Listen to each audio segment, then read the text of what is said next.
That's fine. Can you take those? One, you got it here? Good. That's for you. All right. Let's meet the fellas behind the heavy hardware tonight. We're going to give thanks to some people, and I'll begin by giving thanks to Les and Patrick for coming up with the numbers on the back of the uniforms. Yeah. Well, imagine broadcasting without numbers. It'd be like doing a KHL game. Hockey players are famous for spanking mom and dad, all the early morning practices, the cold breaks. Bob, we'll start with you. Who would you like to give thanks to for being here tonight this award? Well, hockey, number one. My wife, number two. I've been at this 60 years, but I've only been with her 31. The rest of the time I've been on bus, planes, trains, and out-of-town games. So we're getting along very well after 62 years. I have some people in Fort Wayne.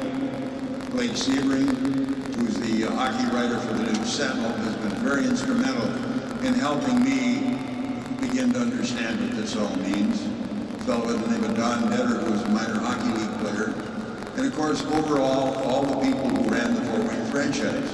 Not least among them, Ken Elliott, who came to Fort Wayne in 1957 when we were gone. I would have never been here tonight if it weren't for Ken, who saved the team and the league. And the Franke brothers, since the early 90s, have been exemplary as some of the best promoters in the entire field of professional sports, and several of them are here tonight. So I owe so much to so many and all to hockey, and I thank you for it. Take your turn.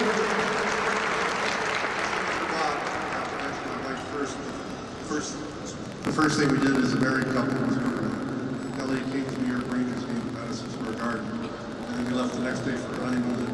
While going back to my college to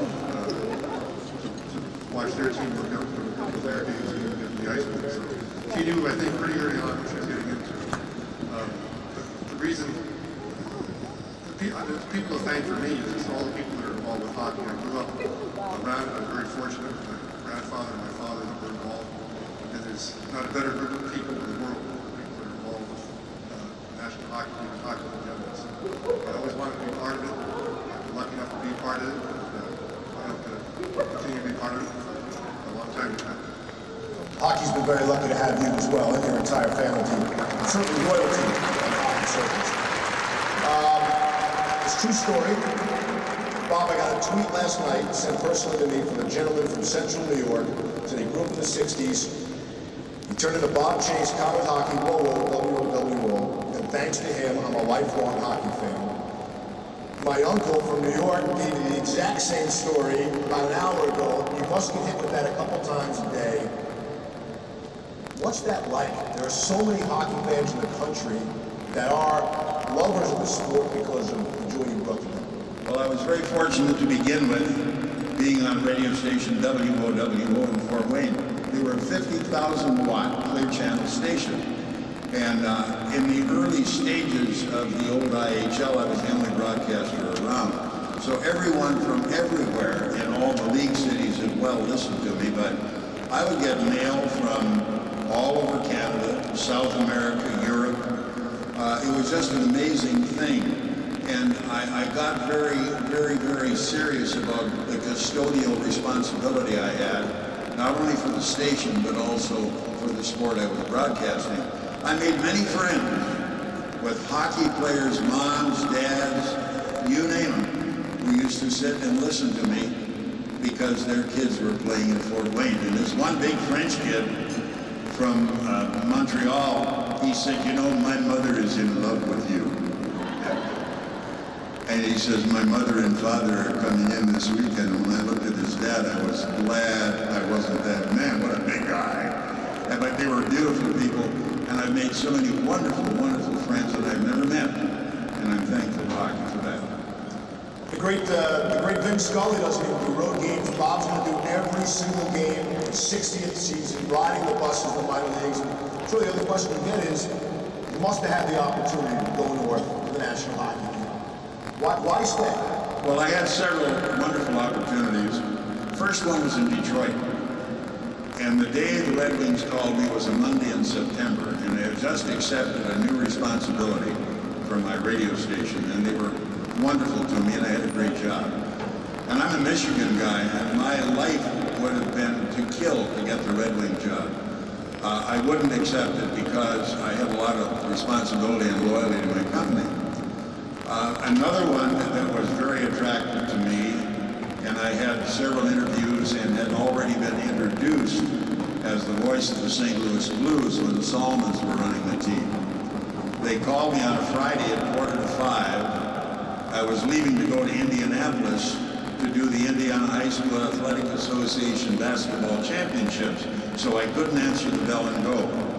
And by the time we began to renegotiate, there was another face and voice in the picture, and of course that was Dan Kelly. And I'll tell you, if I had to be taken away from a job by anybody, Dan Kelly was the best. Well, speaking of jobs, you young kids out there who want to become hockey broadcasters, my advice to you is whenever Bob decides to hang it up, don't be the guy to follow him. You never want to be the man following the man. You want to be the man following the man who follows the man. 30 years with the Capitals. The team's obviously been excellent on the ice for a good stretch now, but maybe even more important than that is DC, which has a lot of other things going on, especially right now, how it's really become a hockey town, if you can speak to that. Well, it has, and like a lot of places in the United States in warm weather, and Dallas is a great example of that. It's getting the kids an opportunity to play hockey is the first step. When I first got to Washington, there was maybe 3 or 4 rinks. Ice time is very limited, it's very expensive, and it's no wonder that people from warm parts of this country were having such a difficult time back then. Dallas, for instance, built I'm not sure how many rinks around here, and there's so many people in the program now. Washington rinks have expanded tremendously, and a lot more people have gotten the opportunity. It's the type of game, if you can get kids to play it, they're going to fall in love with it, for the most part, and they're going to be fans forever. When I used to coach youth hockey down there, sometimes the parents had unrealistic expectations. They talk about getting college scholarships. I mean, every kid wants to dream of being professional, that's fine, but keep the realistic expectations in line too.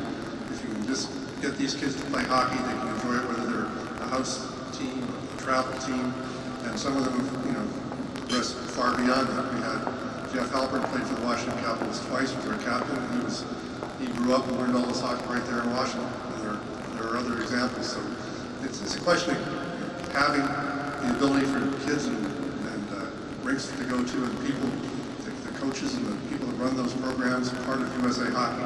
That's where the credit goes for building hockey anywhere. Bob, career highlights, and I don't know how you boil it down to 1 or 2 in 60 years.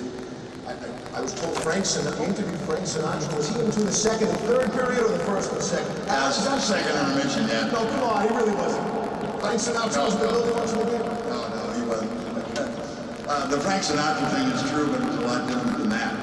I was also a disc jockey on Volvo. I had a lot of hats, and I tried to wear them all while wearing them out. Tommy Dorsey died, and late on a Tuesday afternoon, and the op manager at the station said, unbeknownst to me, tomorrow from 8 to 10 o'clock, we're going to do a tribute to Tommy Dorsey.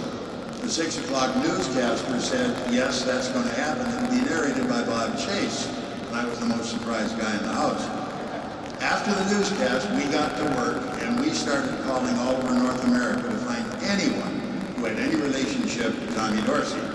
I called Toot Shore's restaurant in New York City, explained to Mr. Shore what we were doing, and he said, just a moment, Bob. So they pick up the phone, and this deep voice says, hello, and I said, yes. He said, this is Nat King Cole, can I help you? So I got a great interview with Nat Cole.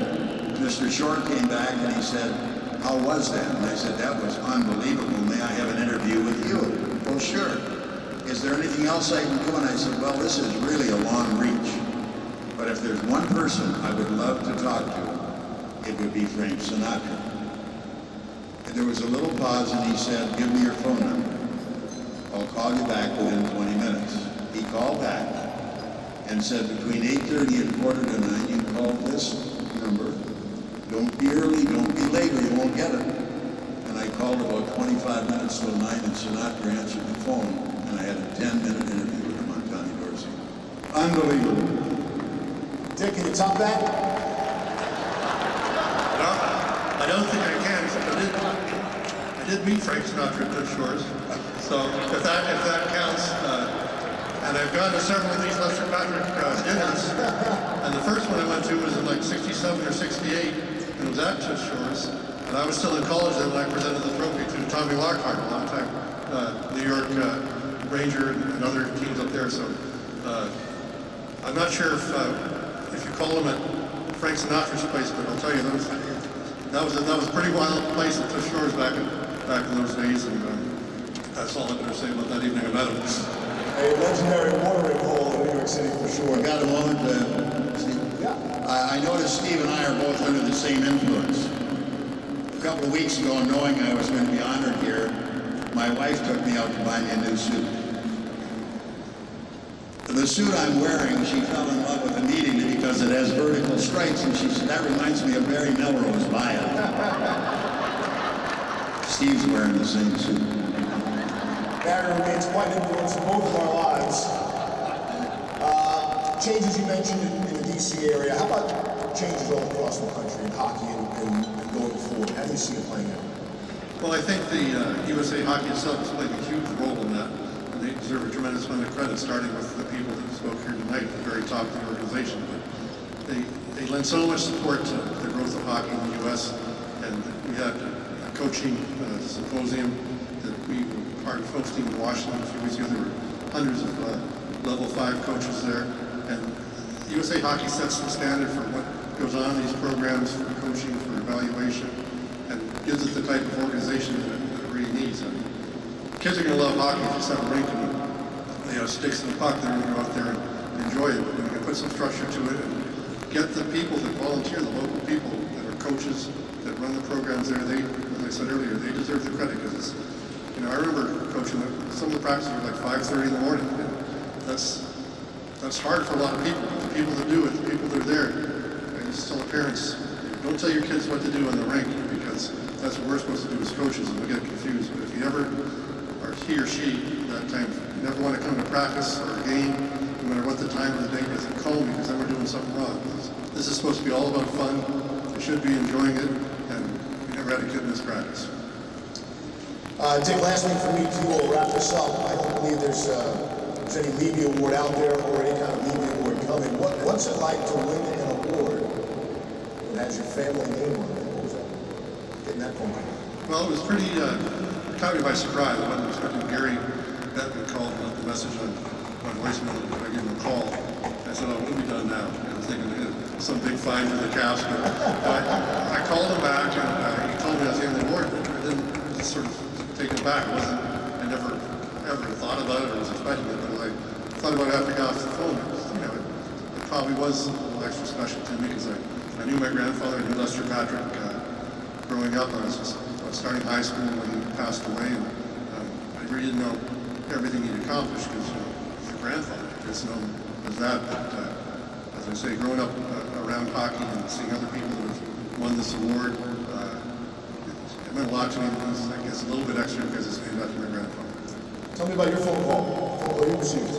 Well, number one, I'd like to say this is so historic for me just to be here, but to be inducted with Dick Patrick is an honor you just can't believe.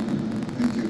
Thank you very much, Bob. We were running back from Alabama a few weeks ago, and I pull a big 38-foot fifth wheel, so when I'm not doing hockey, we're traveling all over the country. We just got into Tennessee on a Tuesday morning, and I'm running with about 25 semis at 75 miles an hour, and the phone rings. My wife answered the phone and said, Bob, it's for you. So I picked it up, and I don't normally drive and get on the cell phone, and especially with a big dually and 9 tons behind me, but I had nowhere to go, so I didn't know who it was, and I said, hi. The voice says, thank goodness I finally found you. I've been trying to find you for the last 2 weeks. Nobody told me you were on vacation. Somebody finally gave me your cell phone number. My name is Gary Bettman. And I mean, I almost had a wreck right at the spot. I couldn't figure why this was even happening. And then the second notice said, I'm here to be the first to congratulate you. You've won the Lester Patrick Award. Well, I'm an old sentimental guy. I started crying. So I said, Mr. Bettman, give me about 15 seconds. I got to get this together. And when I did, we had a nice talk for about 15 or 20 minutes. And the rest of the way home, which was about 7 hours, I'd look at Murph and I'd go, wow. That's all I could say. And that's what I can say here tonight. Wow. Thank you, Lord. How about a big hand? Take time for the Bob Chase. That's the Country Trophy Award winners. Congratulations. Congratulations. That was some of as the appetizer for the evening. You're about to enjoy the main course, but I promise you the dessert will be the sweetest part of tonight. Enjoy. We'll see you shortly.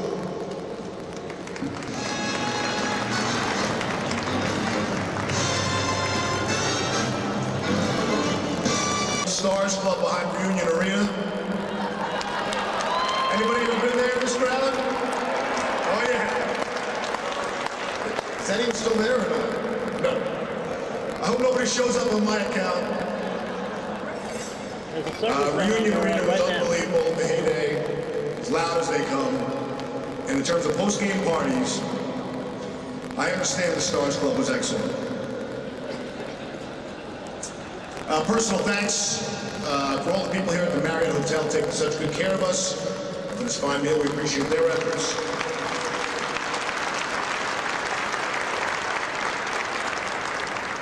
Also to Dave Fisher of USA Hockey Communications and his team doing an excellent job. Appreciate his help making this easy for me tonight. At this point, I'd like to ask members of the U.S. Hockey Hall of Fame Selection Committee to rise and be recognized, please.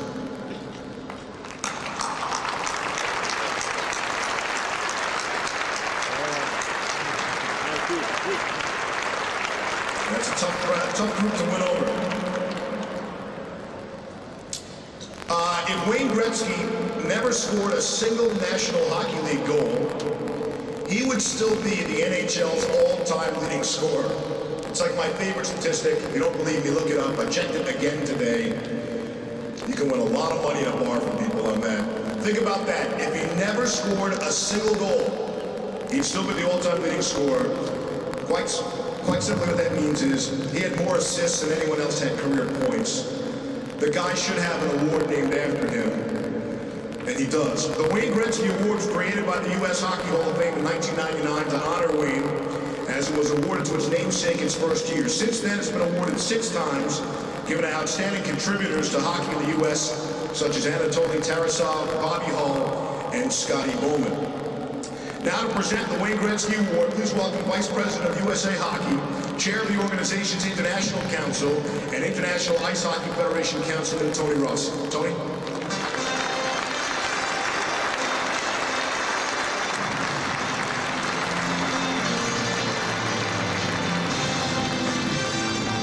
Thank you, Steve. Good dinner. This is the act following the dinner, so we'll get it going again. But as Steve said, this is an award that we don't give every single year. The most important thing in this award to us is that we have that outstanding candidate. And this year we're fortunate enough to have that outstanding candidate. He's just done so much for hockey that we're thrilled to be able to honor him. As you can see from your program, he contributed to the growth here in the U.S. specifically. Within USA Hockey and our relationship with Hockey Canada, Murray was the first one to really push education, the players, training, coaches' manuals, all the switching of information which we had been duplicating before then. And we got to take advantage of those things. His contribution was outstanding. He started off, of course, today it's even grown much more bigger under the direction of Bob. But Murray is also, not only has he contributed to the growth in the U.S. through his cooperation with U.S., he's done things such as the World Juniors. I mean, that's an outstanding event. That's every December, everyone looks forward to the World Junior Championship. Without Murray, no World Juniors. Murray was the guy who was able to finally get an arrangement satisfactory to the junior leagues in Canada that permitted those players to go. Wouldn't happen without Murray. That's just been a boon to us It's a big TV item right now, and it really gets those kids going, and everybody wants to be in it. The other area, Murray, is he was really changed the face of this sport, and that it's not just all men anymore. Murray was the one, along with Walter Bush, that really pushed for the start of women's hockey. He had the first championship in Canada in 1990, and there's a whole bunch of ladies now playing this game. I don't know what the Canadian numbers are, but we've got 60,000 young ladies playing this sport in the U.S. That's growth, that's Murray. To me, the thing about Murray that's impressive is, of course, we know Murray's a Canadian and he's going to advance the interest of Canadian hockey. But he's a guy that just wants to grow hockey. Whether it's in the U.S., Canada, Sweden, wherever, Finland, Russia, he just loves to see the game grow and get better. And that's what we're looking for. That's the essence of this award. He's a good friend of mine. I probably had one of the most interesting experiences of my life with Murray in 2010 in Vancouver. As you all know, the U.S. and Canada played for the gold medal. We were in overtime. And of course, the people that had been helped with the awards on the council at the IHF were Murray and myself. And we're standing there knowing that one of us is going to present the gold, one of us is going to present the silver. Kind of a difficult situation. And then, sure enough, some player from Canada gets a lucky goal. Can't remember his name. But Murray and I standing there, and I have to admit it, we're such good friends, and I reached over and gave him a hug, congratulated him, but I want to tell him now, I didn't really mean it. I was really mad. It's always tough to lose. But Murray's contributions to the sport have just been great, and we at USA Hockey are just eternally grateful for all the help that Murray's given us. And tonight, we'd like to present him with the Wayne Gretzky Award. Murray Costello.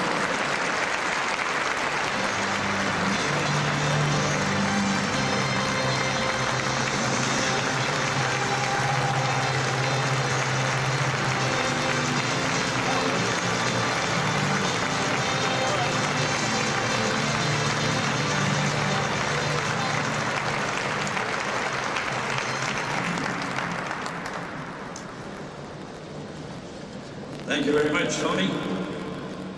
Ladies and gentlemen, let me first recognize and congratulate the inductees and the honorees at tonight's gathering. Certainly an overall cross-section of hockey talent in every part of the sport. So I'm honored to be part of the podium with you tonight. Very well done. You know, ladies and gentlemen, it's always nice to be recognized. But when you're recognized outside of your own country, it becomes even nicer. And when you happen to be a Canadian, and what you're recognizing it with is a trophy that has the name of Wayne Gretzky on it. Well, let me tell you, in Canada, it doesn't get a whole lot better than that, because the great one's name is still golden in every major city and every small borough from coast to coast to coast in Canada. So if you think it's big here, it's really big in Canada, and I appreciate it very, very much. You know, it's difficult to know how to respond to an honor like this, because I have been received so graciously and so cooperatively and with open arms by so many people in USA Hockey over the years that it's made every meeting that I've attended utterly enjoyable. There's so many people that stand out for me in this crowd. But as I look back on every now and then, one comes to mind. And from the overall number that are involved in hockey in the U.S., it's not a large number compared to some other sports. But I'll tell you, I think the quality is second to none measured against anybody or any sport anywhere in the world. So that makes it very special. I think of one guy, a lawyer and a judge called Peter Lindbergh, who I've met at so many meetings. He's provided legal advice and is an absolute gentleman, and what a backup guy to have in your organization to help keep it on the straight and narrow and do things right. I don't go back as far as Tommy Lockhart, even though Walter Bush may have accused me of that from time to time, but I do go back as far as Hal Trumbull. And that crusty old referee would tell anybody just the way it should be at any time. And you learn a lot from a guy like that. But then you look at the staff across the years. And it starts with guys like Lou Viro and Art Berglund. Lou's not with us tonight because he had a death in the family, and we certainly, all of our consolation, condolences, and prayers are with Lou this week. Art Berglund is a guy that has a story or a line or a quip on every championship that has ever been played anywhere in the world. I don't know how he keeps that all in line, but he does.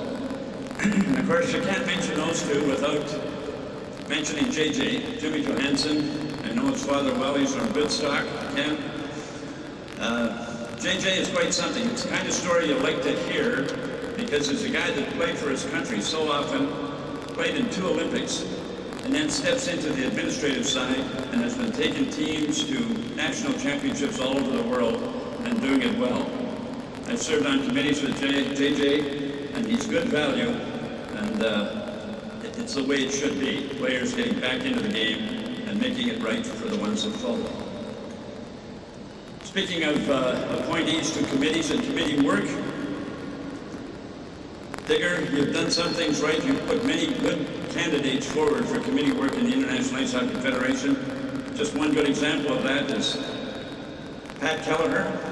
Pat, I can't tell you how many Europeans have said to me the way you contribute to the work they do over there. And all I say is keep it up because you make us all look good. I also want to thank Dave Fisher. He so ably emceed the wonderful banquet for the 75th anniversary a few months back in Colorado.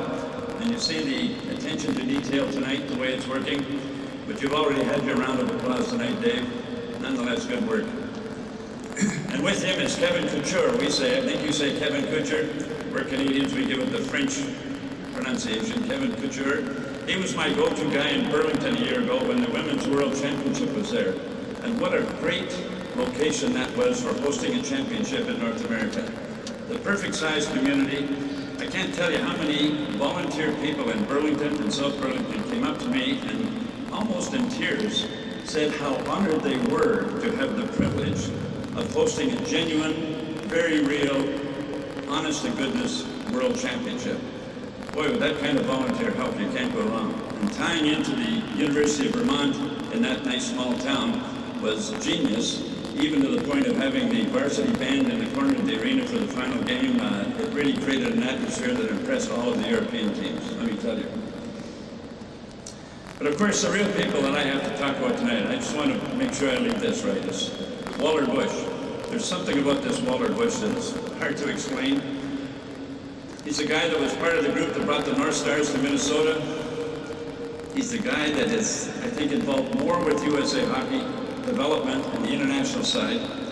I've sat beside him at countless meetings over the years, and regardless of the problem or the concern we were trying to solve, Walter Bush always kept it in perspective.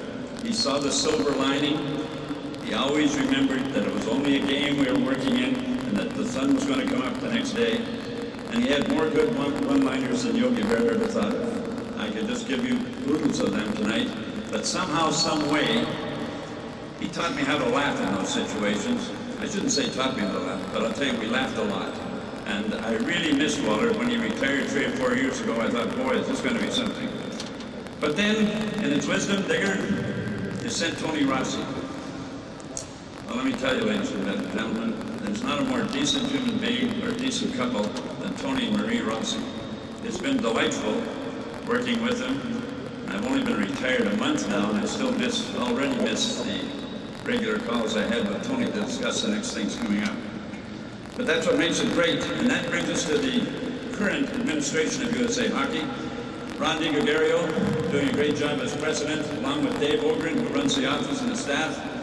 I'm particularly pleased that you're working awfully well with the chairman of the Board of Hockey Canada, Mike Bruni, and President Bob Nicholson, both of whom are here tonight. And I thank you, gentlemen, not only for being here, but for allowing me to represent Hockey Canada at the international level for so many years. It's been great. But you know what these 4 people together have done?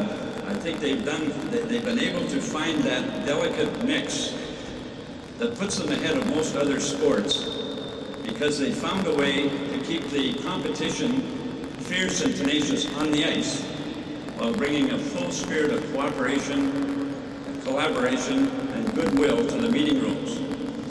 Canada and USA Hockey are working well together now, and that's the way it should be, because North America is very important to the international game.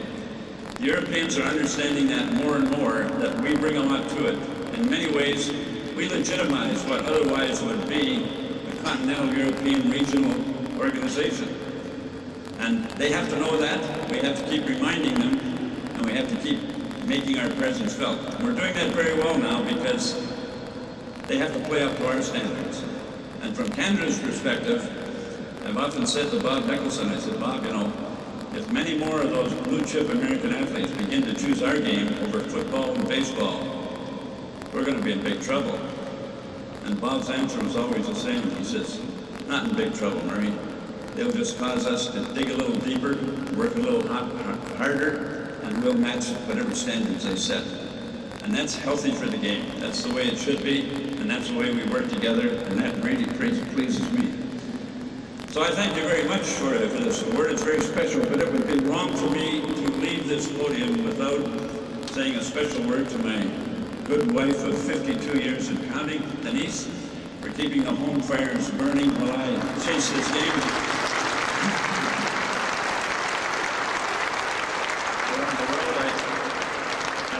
Appreciate that support and the fact that you stay with me, and maybe more than anything else, as I've said one time before, I'm more pleased than anything that you haven't changed the locks on the doors after some of those long road trips. And as an extra bonus, I have my special daughter Jennifer with me and her husband Chris. Jennifer, despite the number of times that I haven't been there for you for birthdays, anniversaries, special happenings, you keep showing up to the special nights for me, so I owe you big time, and somehow I'm going to make it right for you. So, thank you very much.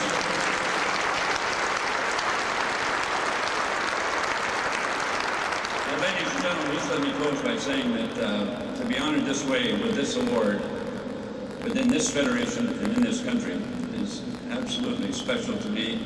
I appreciate it very, very much, and it's difficult for me to put that effectively into words, but I really do thank you, and it's been a great night. Thanks very much.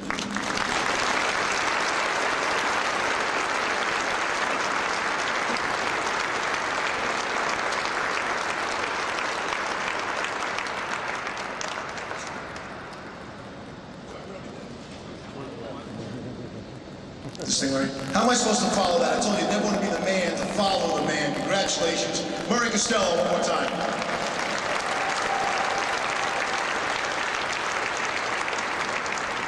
You want to be the guy who follows the man, who follows the man.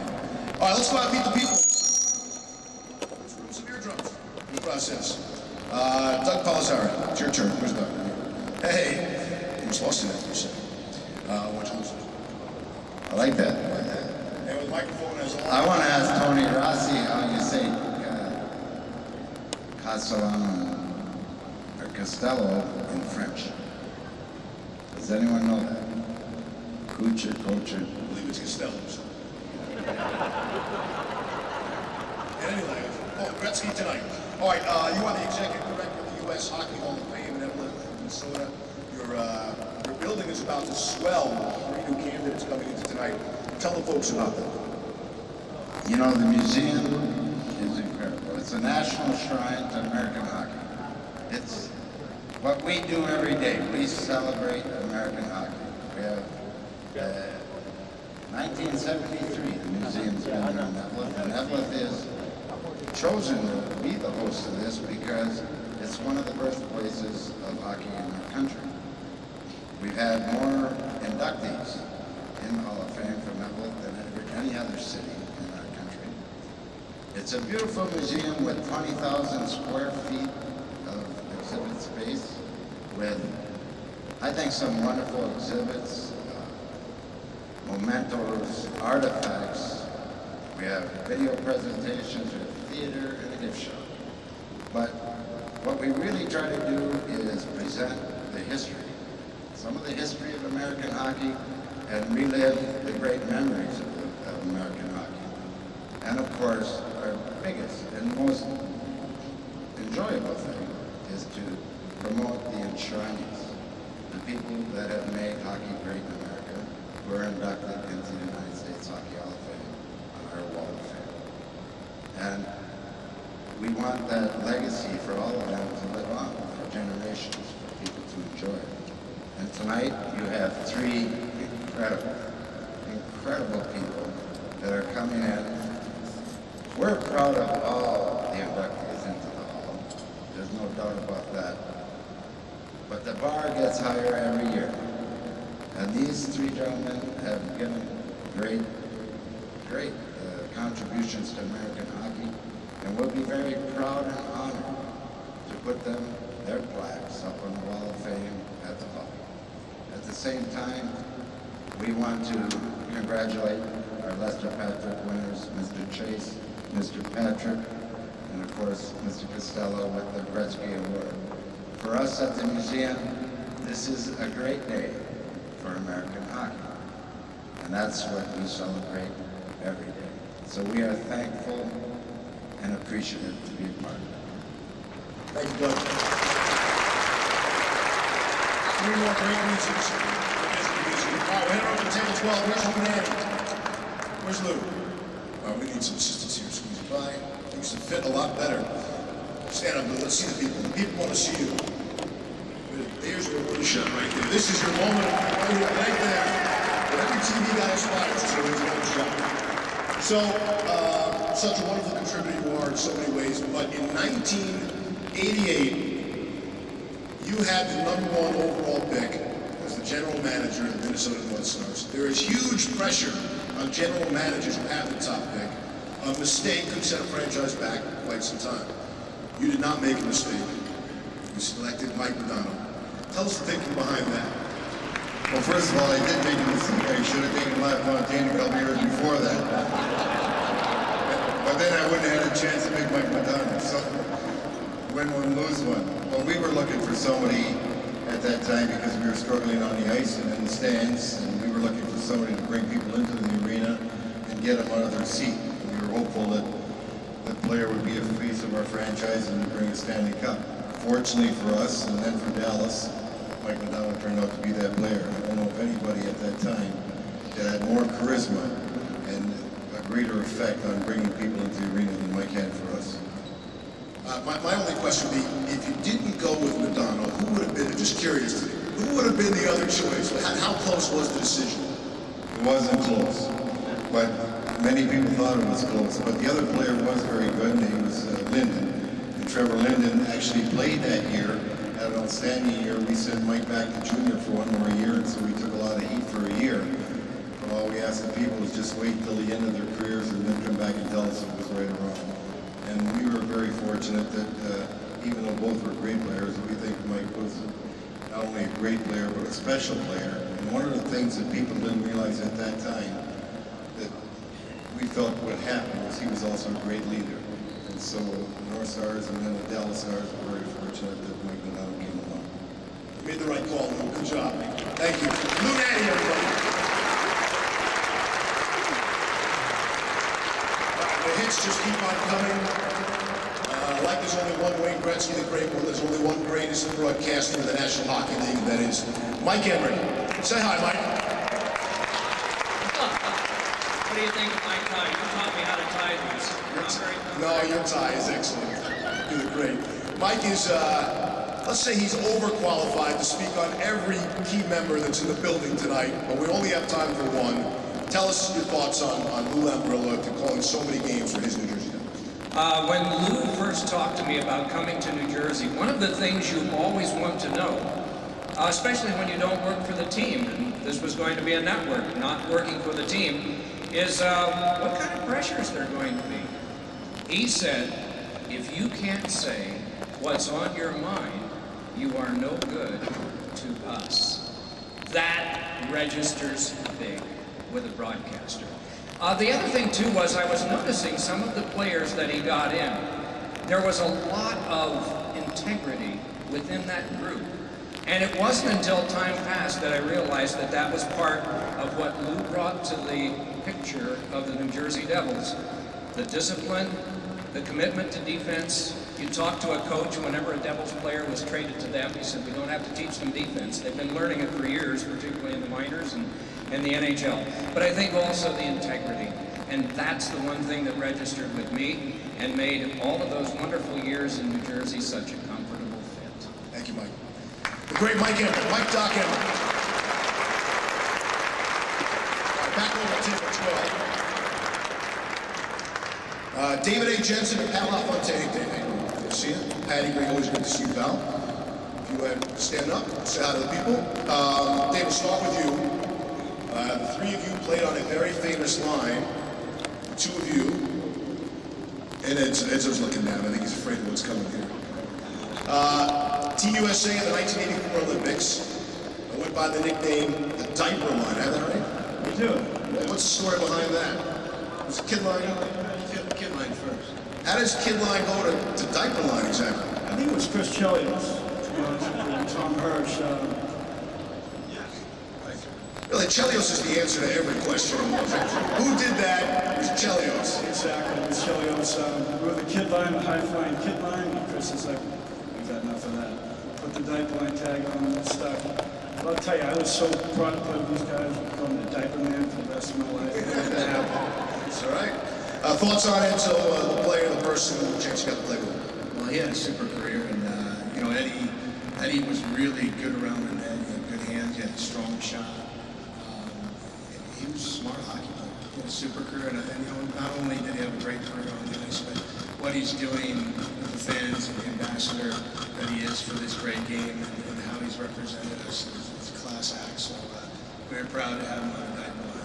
And you're doing nice things for your companions and courage. Everyone appreciates that as well. Pat LaFontaine, David A. Jensen. Thanks, guys.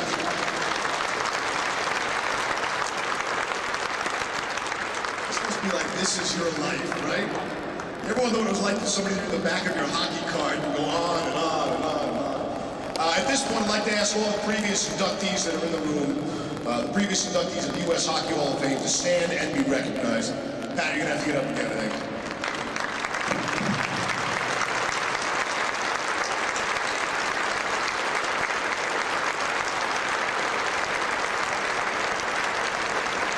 All right. Next year, when I make that same announcement, there'll be three more people who will have to stand. This is the good stuff, the part we've all been waiting for. I'm sure some of you guys are dying to get this out of the way, right? Can't wait, can't enjoy yourself until you know that part's over.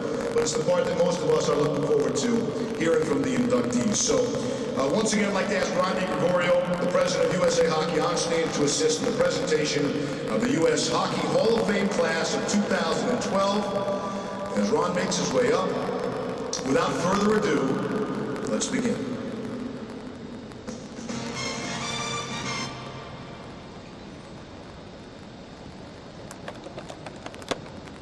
The music?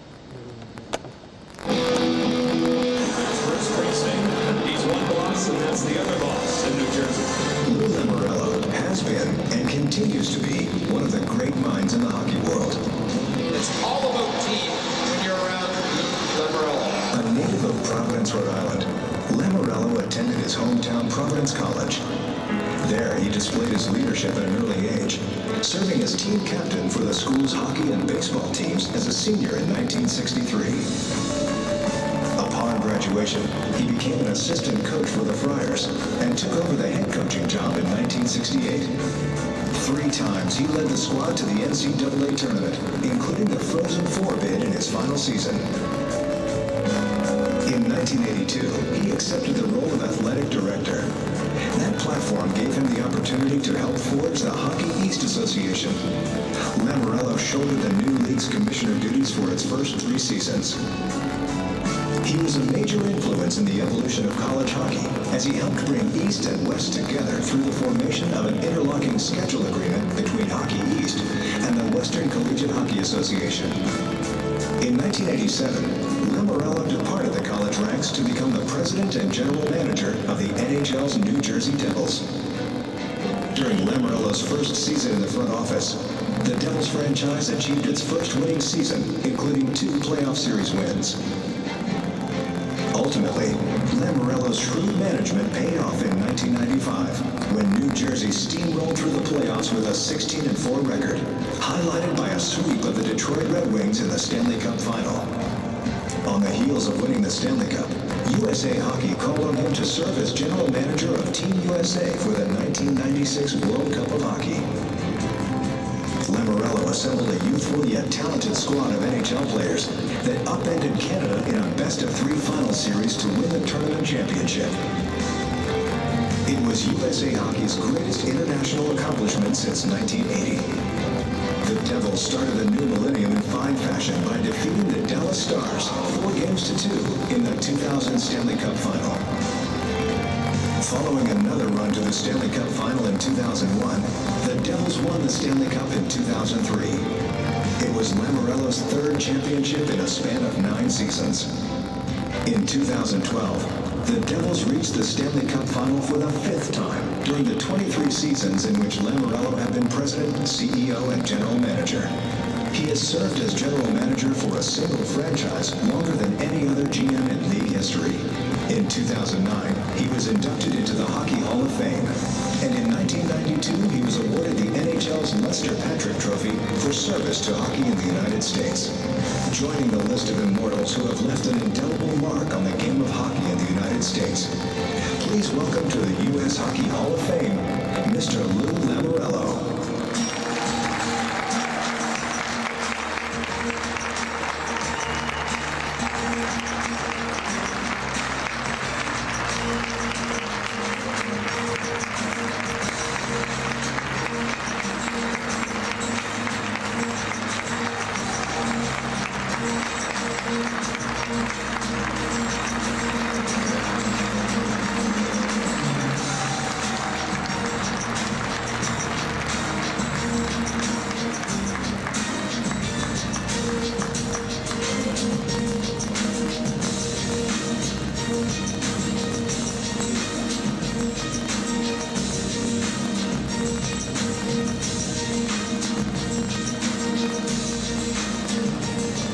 You always take your orders. Ronnie said sit down, so I sat down. First of all, my sincere congratulations to the other inductees and certainly honorees. This is a very special night for me because of my association with each and every one of them in one way or another. First of all, Eddie, who I had the pleasure of working with when he was 17 years old in the sports festival. And that relationship that was started there has kept through up to the present day, right through his whole family. And Eddie, I'm so proud to be here with you today. And Mike, I had the pleasure of being with you in the 96 World Cup and the Olympics. And there's no greater ambassador or individual that I've been associated with for the game. That smile perpetuates everybody. Win or lose, it was always there. And performance on the ice was second to none. I believe, Mike, you are one of the greatest players that has played this game.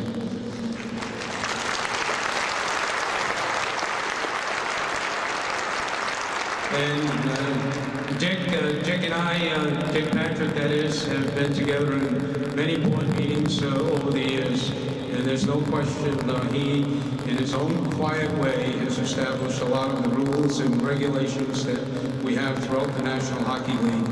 And Dick, congratulations.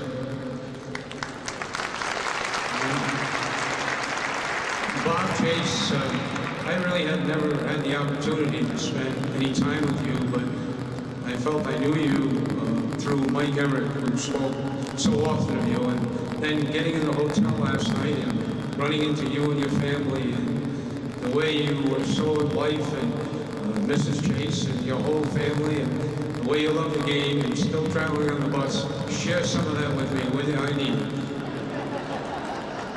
And Maury, we go back many years, and I've had the pleasure of working with you throughout a lot of international events, and some behind the scenes in the Al Eagleson days, and when different cups that were, that is the Canada Cup at that time, and Lou Nanny can remember that because it was always surprising to me in those days of how the United States team at that time was coached by Canadians, and Alan Eagleson and Murray Costello had to come in and talk to the players. And Lou Nanny, you remember those days, you were on those teams. And saying that, I'm just going to take a chance to respond, Murray, to something that you mentioned about the level of Canada and the level of the United States. I'm getting off where I was going, but I have to respond to it. In 1960 and 1980, it was considered a miracle on the success that we had and what was done. I maybe disagree with that. I thought in 1980, we were recognized through the great job that, 1960, that Jack Riley did with that team, and that the American player was recognized.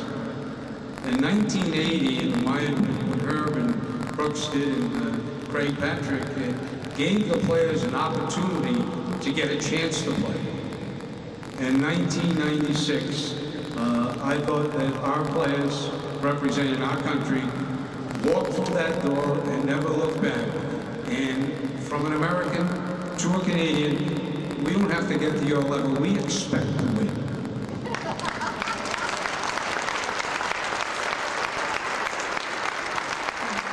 And I think that's what the 96 team did. And I think that's what's transmitted today with American hockey and international, is that our players no longer go to championships hoping to do well, or our fans or our administration. We go and we expect to win. We expected to beat you in these recent Olympics, and we expect to beat you the next Olympics.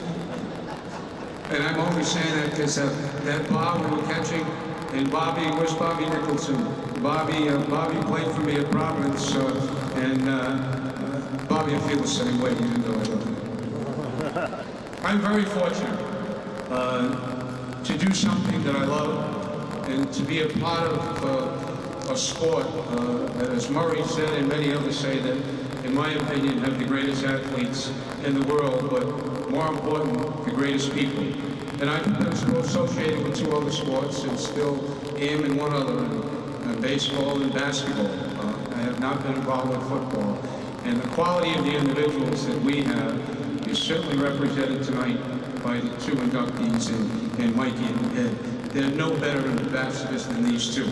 There are others out here, whether it's Brent, Lou Nanny, Brian Burke, we could go on, Patty LaFontaine, David Jensen, Richard Mavachek, who I saw, and certainly your present general manager here in Dallas, who played with the Devils on a cup team, Joe Newendike, who will get you back to where you want to be. I have no doubt about that.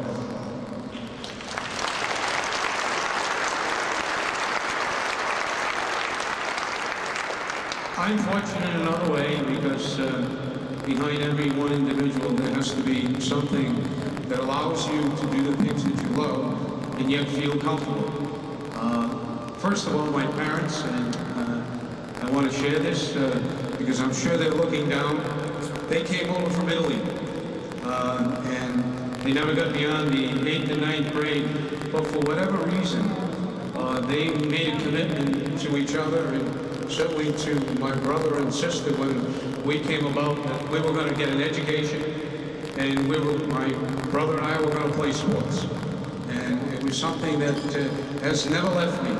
And there isn't a day that I don't go by and continue to be motivated by them because of the sacrifices they made, the integrity that they had, and how they handled not having something and making the most out of it. And secondly, I'm blessed with 3 great children who certainly have never caused me any pain.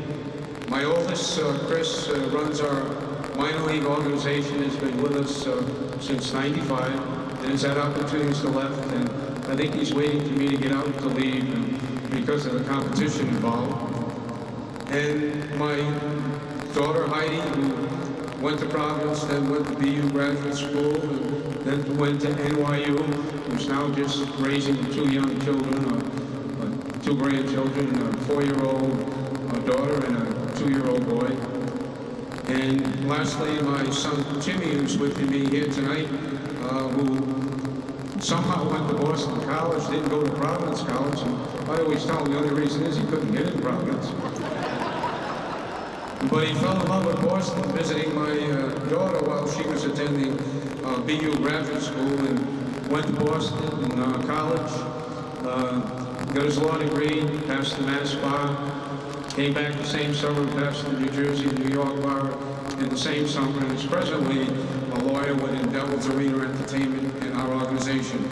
So the inspiration of the people above and the three and their families just keeps you going. And talk about women's hockey, my daughter-in-law, Chris's wife, played on the women's ice hockey team who won a gold medal in Nagano.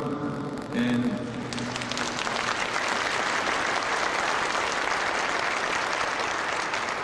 they have three daughters, Mary 8, Anna 6, and little Karina, who's just a little under 1. And Mary and Anna are playing in the United States program. Their mother is a coach, has gone through all the levels. And I say to myself, my, how far times have come, because when my daughter wanted to play hockey, watching her brothers play, I wouldn't let her play. I thought she'd get hurt. And here I am, and I wouldn't allow it. And now I have two granddaughters who, they think they're 6'5" on the ice and want to run through everything. But in saying that, and the experiences I've had, it's because of the people that I've been around with. And any time a recognition to this type of an award comes to someone like myself, unlike Mike and unlike Eddie, who have accomplished things individually on the ice, it's because of the people that you're associated with. I've had the good fortune to be surrounded by great players, great coaches, and people who care for each other. Mike Emmerich is the greatest example of that. There is no one more successful in his profession than himself, and yet he is the most humble individual you ever want to be, and will be there at the drop of anything if anyone needed him. And what he's done for so many different people, including myself, you can't imagine. But this is what makes our game so good. It's the people that are surrounded by it, the people who enjoy each other, and what brings everybody together.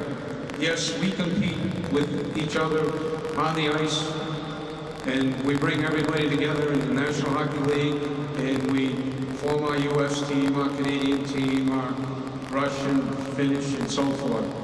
And yet, we leave there, and we all feel the same about each other. We feel about the same people as individuals, not just as athletes. And lastly, and not least, I personally tonight would like to accept this recognition on behalf of all the staff members that I've been associated with, the office people, the trainers, the equipment people behind the scenes who never get a chance to get out on the forefront, and the great coaches and players. And the selection committee, I want to thank you for just considering me, and I want to also congratulate the Walter Bushes, the DeGorios, the Dave Olgrens, the Jim Johanssons, the Lou Veros, Art Berglunds, Dave Fishers, on and on, because you're the people who are in that office, behind the scenes, trying to keep the parents in the roles that they should be in helping their children develop as people, and putting the coaches in a position to develop their children as good athletes and knowing how to handle it. And where our sport has come is just incredible. When I arrived in New Jersey, we had 50 high school hockey teams. Today we have 107. In 1991, when statistics were taken on registration, we had 6,671. Michael, I'm taking a chapter out of your book on statistics. And today in New Jersey, we have 19,821 men and women registered in hockey. That's what it's all about. Once again, thank you, and I appreciate the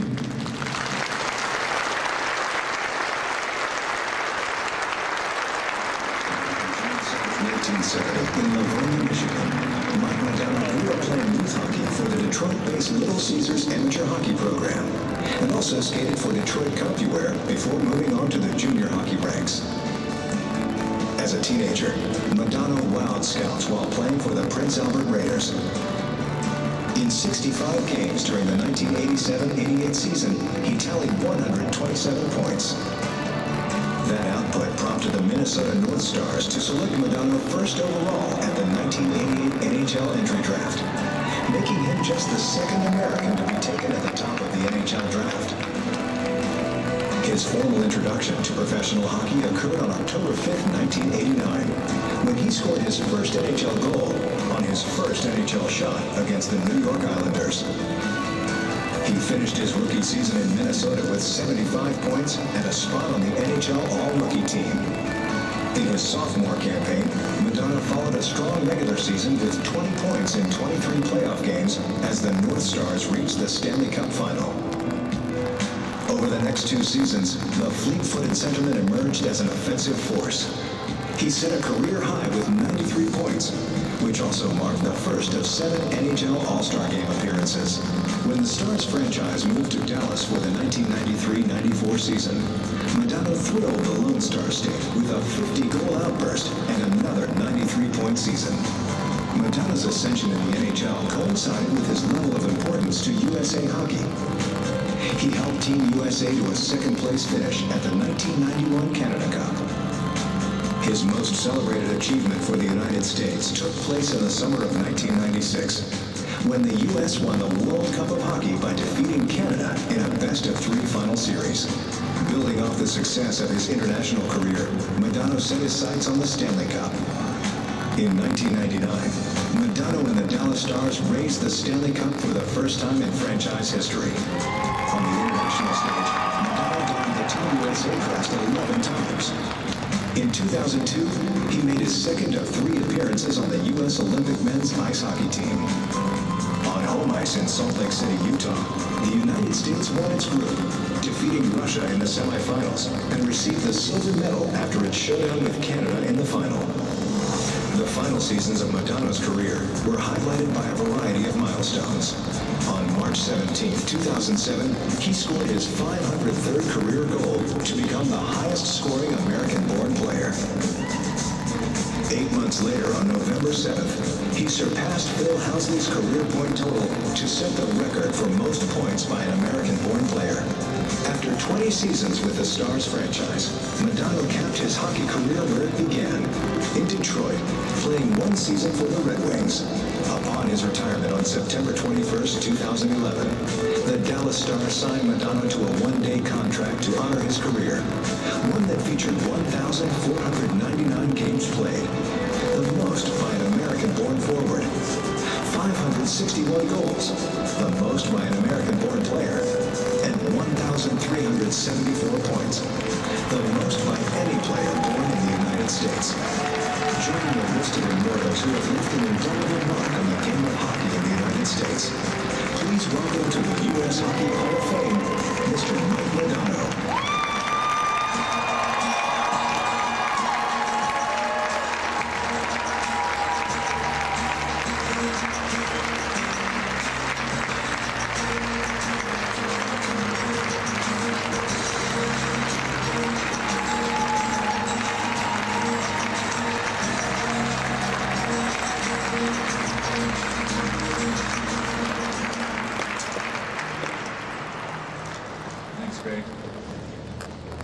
Thanks, Steve, Levy, for being here tonight. It meant a lot to the game of ESPN and NHL.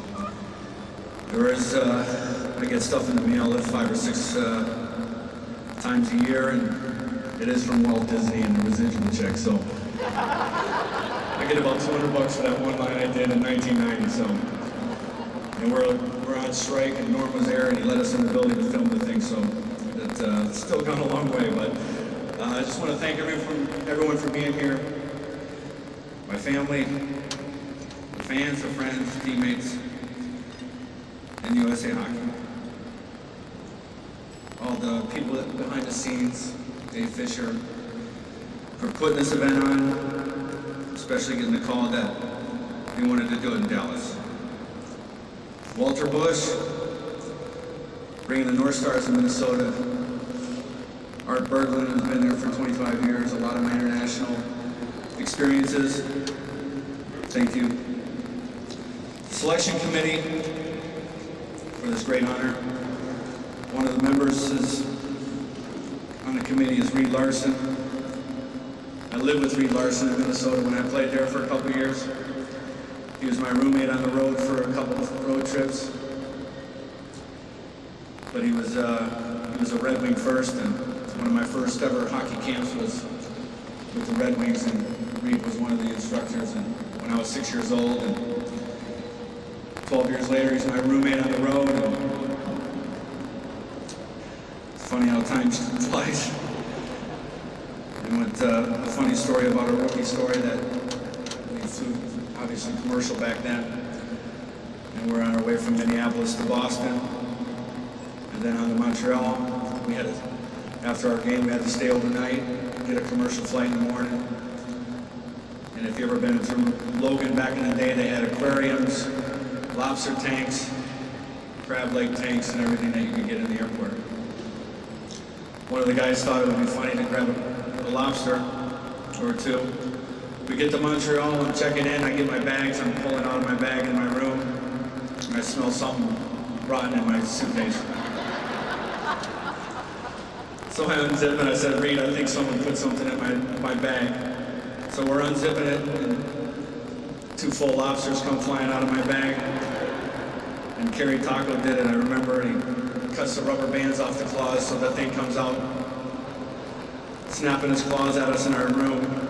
So I flew over to the dresser, and Reed is always tough as nails, but grabbed the lobsters, says call room service. I was like, why do I want to call room service? Just throw it out the window, so he sends it down, and they bring up 2 fresh crab leg lobster tails with some fillets, and we had room service. So he was a KG veteran, and he taught me a lot of things, but there's been a lot of people that I've respected and looked up to and thought the world of, and one's Lou. We all know that 1980 was a pretty monumental task that those guys went through, but I argue about 96 being probably one of the best championship teams that we ever had. And Lou's contribution, he looked after us, he protected us, he always had our backs. It was probably one of the most talented teams I've ever been a part of. The best guys and best team, but partly because of Lou. And we kid around that Lou will always be the godfather of American hockey. And we all respected you, Lou. And it's my honor to be here tonight with you. Thanks.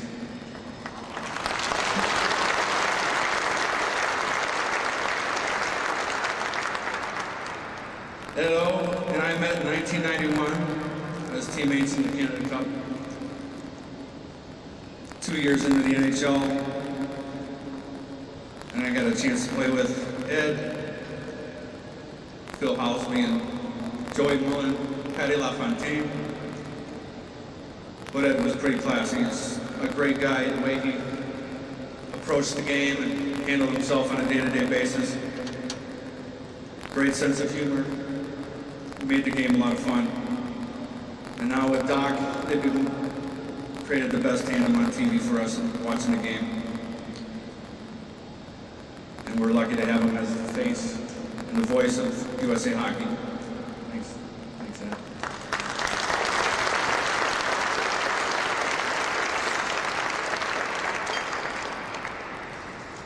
Kind of weird how we ended up here in Dallas.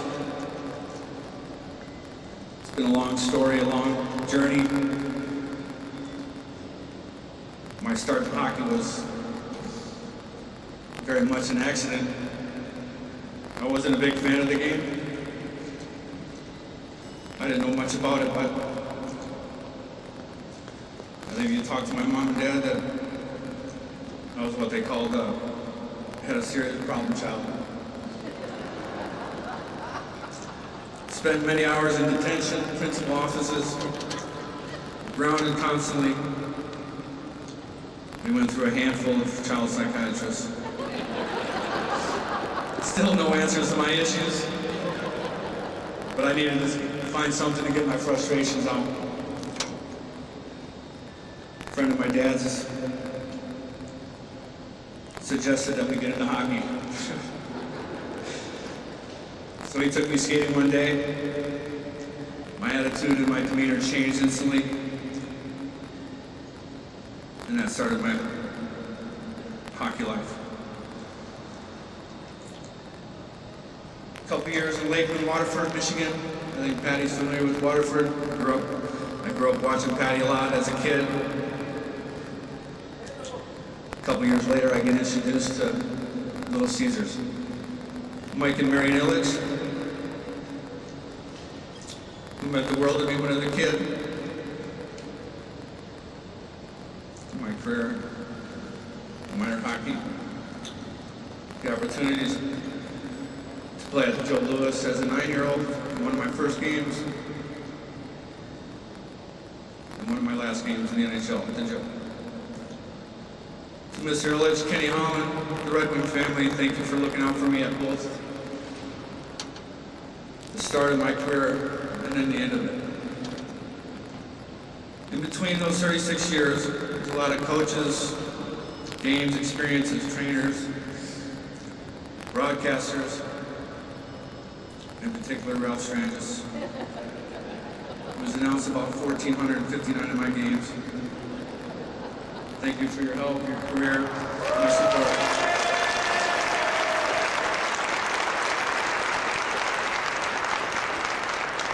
I grew to love the game, but more importantly, it was an outlet for a real uncontrollable pain in the ass.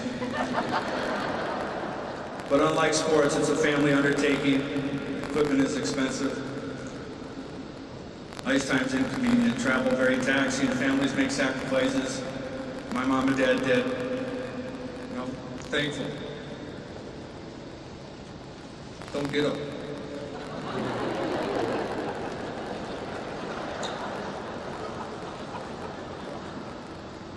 But most of all, they just wanted me to have fun and be happy, just like any other parent.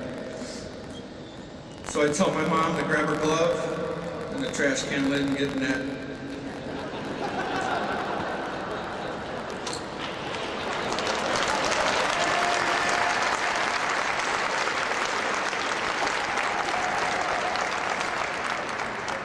Late 70s in Detroit, we had about 7 or 8 years that were just horrible winters with snow up to the roof. We'd clear out the backyard. My dad built it out to a rink. My mom would do the ice. We'd run the hose from the kitchen to the outside so we'd get warm water and make it smooth. And just had a good time playing. So all your parents out there, just show your kids how to have fun, teach them respect, humility, and support them. And get out of the way.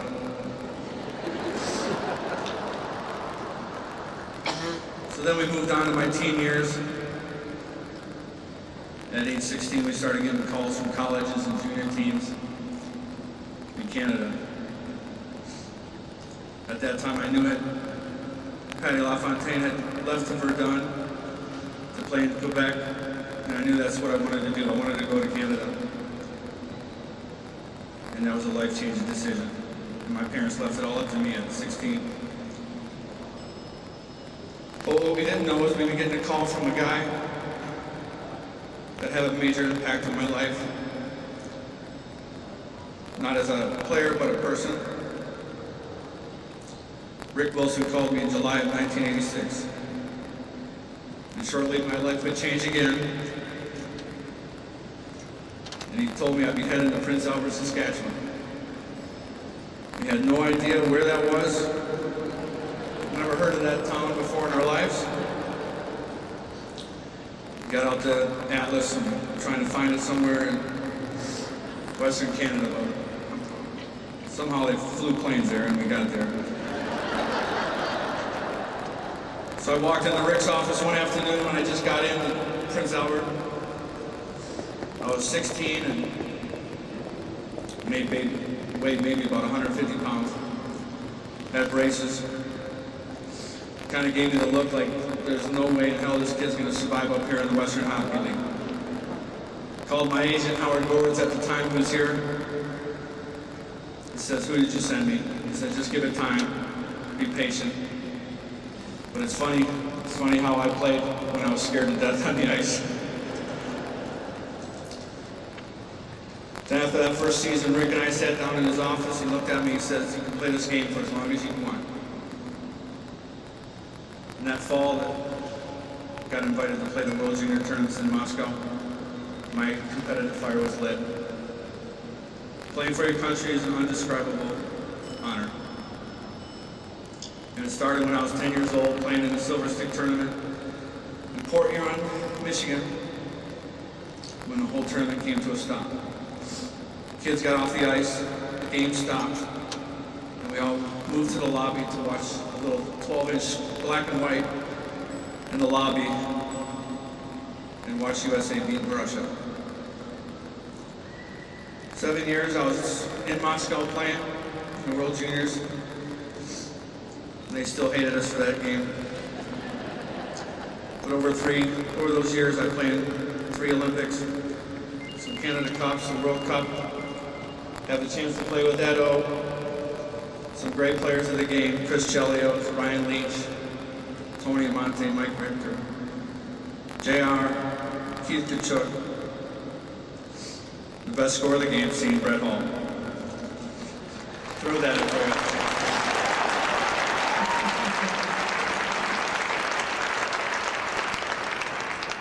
First game, Nagano. We're not going to elaborate too much on Nagano. And if you have any questions about it, I'll defer that to Chris Chelios. But it was one of those stepping stones for us, for the NHL, to be involved in the Olympics. Salt Lake, I think we all felt this was the highlight of our career. Playing at home, in front of our fans, and having the great Herb Brooks on the bench. We all loved Herb and respected him. He'd come in the locker room and wasn't much for a tactical guy, but he was a motivator beyond I've ever seen, and the way he would get us excited about playing a game of hockey. He'd just come in and probably say verbatim every game the same thing. He just changed the country. I can see how he can intimidate a bunch of 18, 19-year-olds in 1980, because he had us all a little scared too, and we're all 30 and 25 years old, and Chris Chelios and Brian Leach, but he still had that same impact on us as well. So he'd leave the locker room and we wouldn't know what to do tactically. We'd kind of look at each other like, what's our game plan? What are we going to do? How are we going to play against Canada, Russia? So we'd start having our meetings. Chris Chelios would stand up. He'd kind of run the penalty kill, and Brett and I would talk about power play or whatever, and he'd just meet us on the bench. But he had the same get up, the same outfits, and he just kind of living in the past. But that gold medal game was an experience that I'll never forget.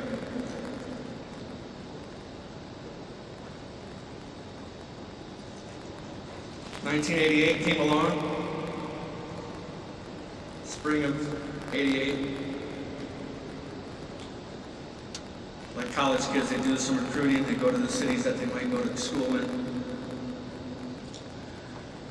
First visit at Vancouver, Brian Burke was there, Pat Quinn. I check in, I fly in, knew I was going to spend a couple days in Vancouver and see the city and meet Brian and Pat.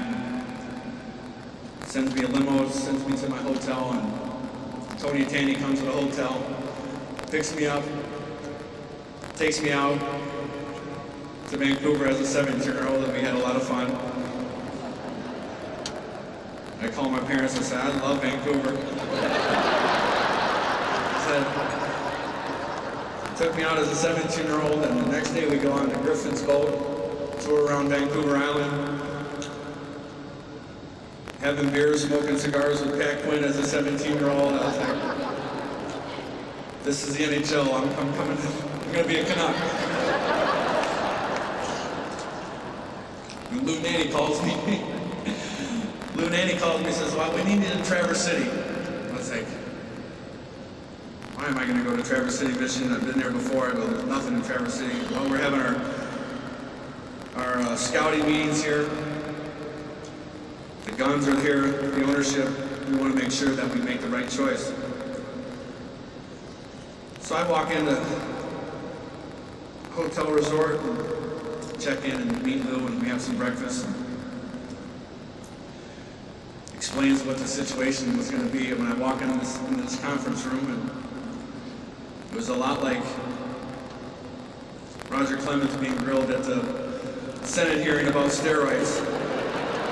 I sat there in a chair, they lined up George, Gordon, Lou, the scouts, and they asked me what kind of player you are, what can you do for our city, and what can you do for our team. I said, I don't know. I was like, I have no idea, but I think if you do choose me, you're not going to be disappointed. So with that, he picked me first. And I went to the hockey country's greatest town and greatest state, Minnesota. My time was brief, but memorable. And the send-off they gave me in St. Paul, my last game of the season, was quite memorable. But then came the move to Dallas. Norm Green came up to me and says, I think we're moving this team. I told him, you're crazy. I said, you can't go to Dallas. I said, you can't leave Minnesota. We felt Minnesota was the home of hockey in this United States. Hockey to Minnesota is like Texas is the, football is in Texas. And I said, you just can't do it. I said, trust me. Just fly down and see the city. Meet some people. Met Roger Staubach. Met the mayor.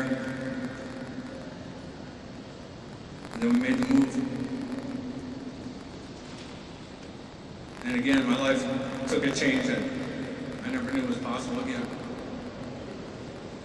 So Norm Green, Les Jackson, Tom Hicks, Bob Gainey, Kent Hitchcock, Dave Tippett, Doug Armstrong, Rick Wilson, to my teammates and staff. The last 20 years, my friends, to all the fans, it's been an unbelievable experience here in Dallas. Thank you.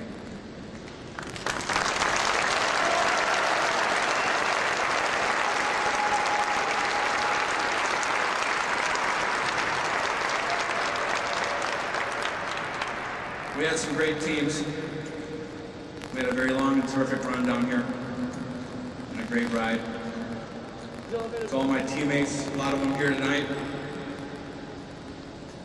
Too many to do a list, but I think I've played with every guy that's ever been in this organization for the past 22 years. It's about 300 or 400 of them.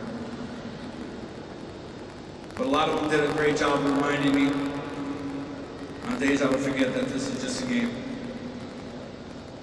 We had so much fun. And on the ice, there's more than anybody can hope for. But I think what I'm most proud of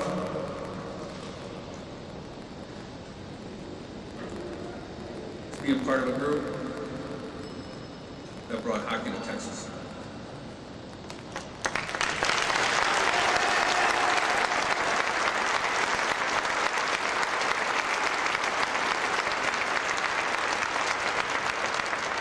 In 1993, there was maybe 50 kids registered to play hockey. Now there's over 10,000. Dozens of rinks. And yes, Texas is the home to most professional hockey teams in the country.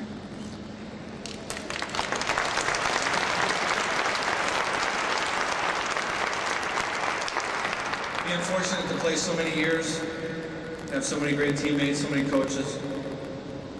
There was goals and milestones that I never thought possible to reach.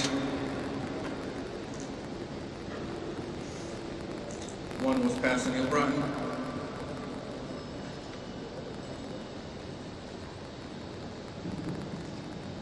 I feel very lucky to have him as a teammate and a role model.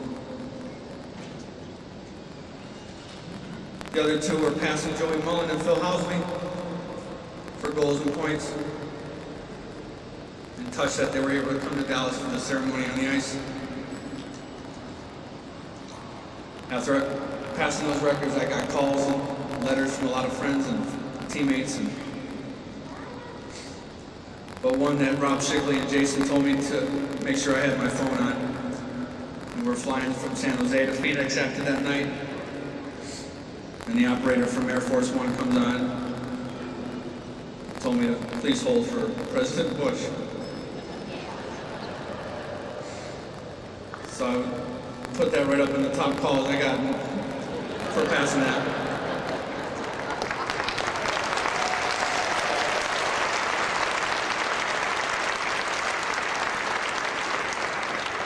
And ending only in America can you get a difficult kid from Detroit get the opportunity to fulfill unimagined dreams. My dad got me a pair of skates. I watched Miracle on Ice with my teammates. I played for some of the greatest players, with some of the greatest players ever in the game, and for my country. And today, another unanticipated honor to be inducted into the USA Hockey Hall of Fame. My parents and I were looking